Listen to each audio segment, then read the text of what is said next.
Hello, everyone, and welcome back to Total Football Talk. So we're looking at all the latest news coming out of Manchester United, and as always, there is plenty surrounding the club. It's a big day, game day, Manchester United v Arsenal, but it seems quite secondary in comparison to the 1958 protest that's taking place.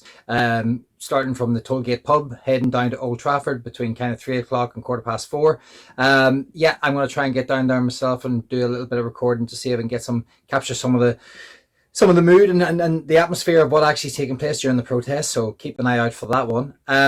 We will look at Rubin Amorim's latest interviews with Sky, which, as per usual, he is just on. It's almost like he's on a PR campaign for Manchester United. He's being sent out to the wolves, and they're feeding on him because he is kind of the lone wolf, doing his own thing, trying to get through all these constant have to do interviews, which are absolutely ridiculous. The man just wants to train people. He doesn't want to be doing all these interviews, but he's having to get through it at the minute. So we'll look at what he said to Sky. We'll have a little video on that as well. We'll look at what James Ducker is talking about Rasmus Højlund in the Telegraph. We'll also look at players that Manchester United are interested in. Mateta from Crystal Palace, Lewin, the goalkeeper from Real Madrid, and we will also have a quick look at what was my other story. No,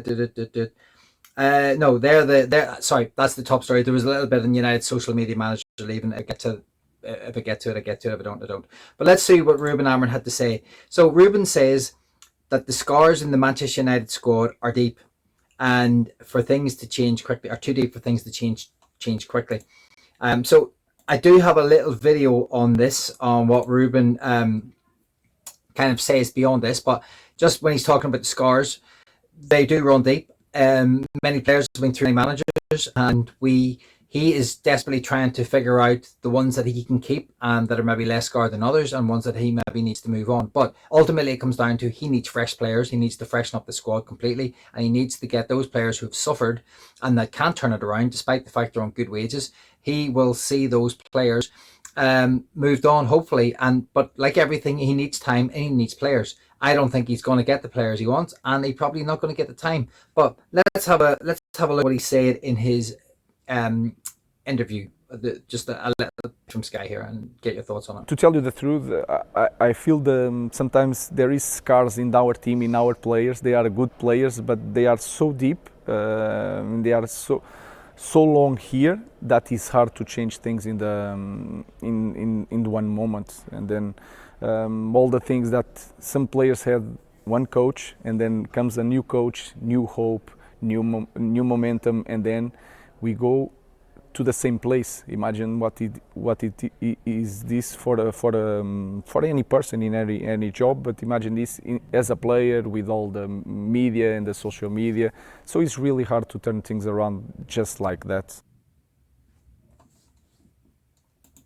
Okay, so get your thoughts in on what do you think Ruben's right? Do you think that the pressure that these players are under in terms of the media and the social media aspects of Manchester United, do you think it's how much of an effect is this actually having on the players and the club, and how we move forward to these players be able to manage kind of the criticism that they're getting, maybe rid themselves of these scars themselves, or is it just so far gone that we need a complete overhaul and we need to start from scratch again? I almost feel that he is kind of explaining that it is a very, very difficult task that he's now got on his hands, and one that's set, as I said, it's going to take time for him to manage and try and figure out to move the club forward.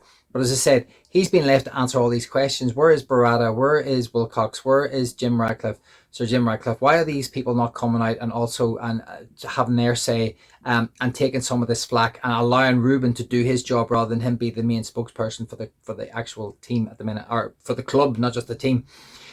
So yeah, get your thoughts below in there, and let me know what you think. Because as I said, like he talks a lot about the expectations, and that people have a lot. There's a lot to kind of manage in terms of that with Manchester United. Manchester United, he expects Manchester United expect. The supporters expect United to win. They expect United to improve. They expect United to be much better than what they are, and unfortunately, that is not the case at the minute, and we are well short of it in many departments across the board, from top to bottom of the club. And there is a lot to change. As I said, this oil tanker is going the wrong direction, and a choppy. See and we need to somehow figure a way out to turn it around and get it going back in the right way. But yeah, so that's where we are with those interviews. Drop your thoughts in the comments below. Let me know what you think.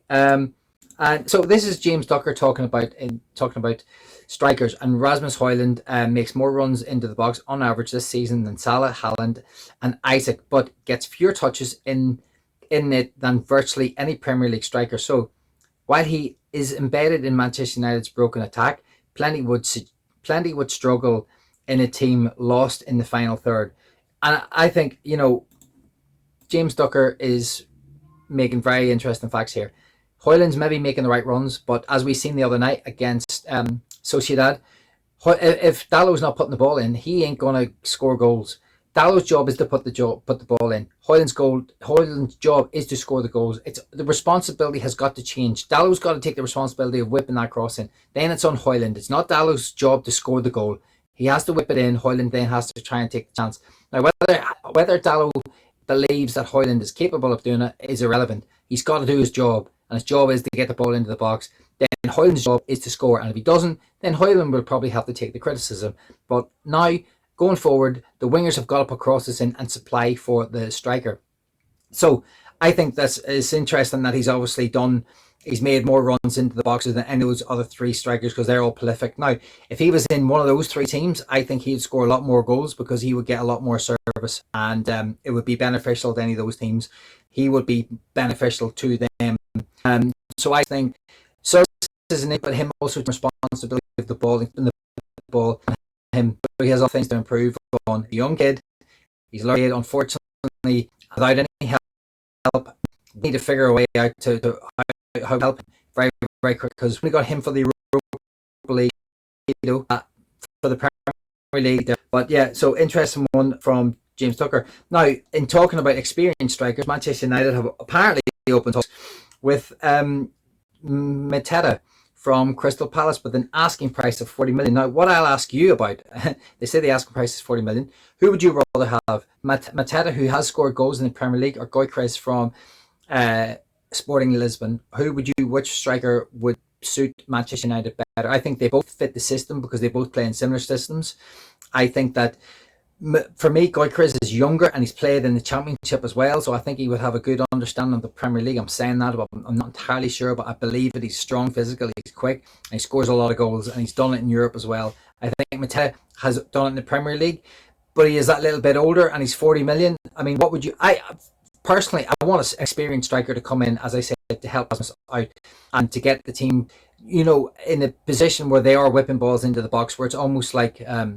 not repetitive, but muscle memory, where they're just getting to a certain stage and putting the cross in for whoever the striker is, and maybe that would be a way forward. But we can't just have a bunch of kids playing all the time because it's just not going to work. Now, if we look at the next little story, and we will look at this, Manchester United are interested in sort of Braga's Roger Fernandez from Braga, an 18-year-old winger. Again, we're talking 34 million. He can play on either side. 18, we're right looking at Quenda. We've got Leon coming in. This Roger Fernandez is another youngster. As I said before, we can't build a team on pure youth because they're going to die. They will absolutely die under all the pressure and the scrutiny that's going to come with the media and the social media. As Ruben has already alluded to in that interview, it's going to be a difficult one. Real difficult one for these young players to come in and be able to get up to speed. But get your thoughts in. Would you like to see another young winger come in? We've already brought some into the academy from various places, from Australia, from Crystal Palace, and that are have got talent. Do we need to go and buy another one for 34 million? Is he going to be ready? Is he going to be able to step up? I don't know. I just, this worries me. We're looking at so many young players because Mateta, yes, Gyökeres, yes, but will we actually buy an experienced striker? I've got a funny feeling they'll go for Delap because he might be cheaper and he might be younger, and that might be where we end up. And he's a very good player, but he's very young. And the final story is on another goalkeeper, and where is the story? We are looking at the goalkeeper from Real Madrid, Lunin, and according to reports at Sport, that Manchester United, despite its contract run until 2030, remains behind the pecking order. Obviously, Courtois is a brilliant goalkeeper and he's doing very, very well. But they reckon that he could be a potential replacement for Onana. I've seen him play quite a bit. He's a very, very good goalkeeper. He's a very, very able goalkeeper. Uh, he's got loads of experience in the Champions League as well. God only knows if he'll even be playing in Europe at all. But he's quite physical. He does command his box quite well, and he's not bad with his feet. So he could be a potential option to come in and replace Onana in the future. And one I'd like to see at least explored a little bit further to give Onana even something to think about. Because Onana, if he's going to be our goalkeeper next year, my God, the lad needs to strap up and get on with it and actually play a lot better because he's been awful recently. But that's your 10-minute roundup, guys. Thank you very much for listening. Please drop a like and subscribe on the channel. That'd be absolutely amazing. I'm Keith. I'm the host of this little channel. And what do you think for the Arsenal result score line today? I actually not that bothered. I mean, I don't want to see us lose, but I've got a feeling we will. I think you'll have an eye on Thursday night because the Thursday night game against Real Sociedad is our season. Our season rides completely on that. So it'll be interesting to see whether Cheeto starts today, whether there's any young players in the squad today, and whether we can go out there. And it'd be funny if we could turn Arsenal over because, I just, for us, as I said, Thursday night's the most important thing. But if we were to get a result today, that would be great. Get your score predictions in below. I'll be at the protest. Okay, guys, thanks very much, and I'll catch you later.